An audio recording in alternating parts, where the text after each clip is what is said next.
If I were coming over to your house right now I was going to ring the doorbell, I was knocking on the door, how many of you would be making the statement, but my house is a mess? Or Keith, you'll have to excuse the mess. So what do? You know what we do. We start throwing all of our stuff into closets. Dishes, clothes, anything we can find, we just throw it into a closet. We just stuff it in there. And we hope no one opens that closet door. It looks clean on the surface, but we know the truth. I'm afraid we do know that we do the same thing with our lives. We go through our life pretending like everything's okay. And if we were just as concerned about people seeing our spiritual lives like we are about our house, maybe we would be making some changes in our lives. Because oftentimes we hide the emotional, we hide the spiritual, we hide the moral messes in our closets of our hearts. It's out of sight, out of mind, hoping that no one notices. But God sees every room. See, as humans, we want people to think that we've got this perfect marriage, that we've got this perfect family, we got this parenting under control, and our kids are good kids, and they're going to obey all the rules. We want everyone to think that we've got this great house, this great life. But God knows the real you. 1 Samuel 16, verse 7 says, man looks at the outward appearance, but the Lord looks at the heart. It's not the clean living room that God is focused on. It's the condition of our hearts.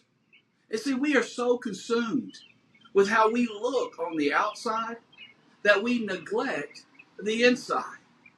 The writer of Psalm 139, verses 23 and 24, he wrote, search me, O God. Know my heart. See if there is any offensive way in me. You see, we need to take the attitude just like we need to take with our houses as far as cleaning it. Let God open the closet doors and help you clean them out. You see, because once we do that, then we can start beginning to keep our house clean just a little bit at a time. When we make a mess, we can clean up that little mess. We can make that right, and it doesn't become more than we can bear.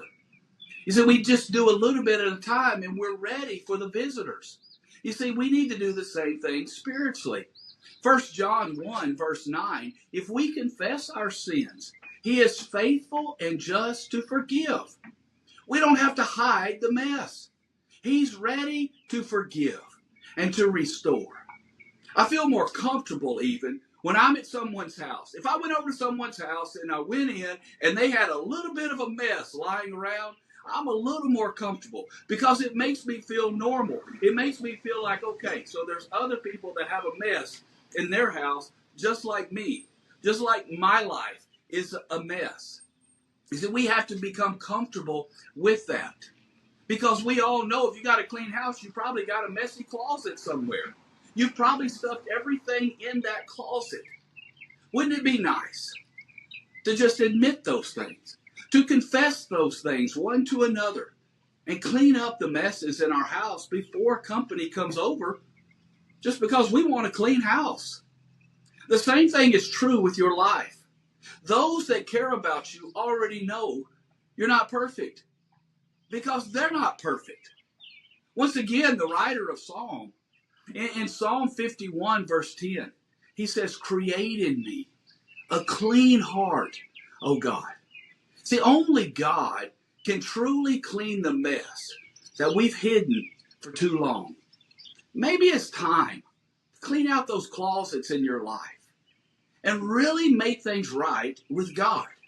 Maybe it's time to tell God not to excuse the mess, but to forgive the mess and begin to clean it up and make it right in your life. Revelation 3 verse 20 says, behold, I stand at the door and knock.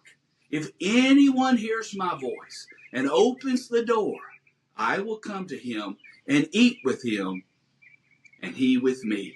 Jesus is ready to come into your life. He's getting ready to knock on your door. Will you let him in?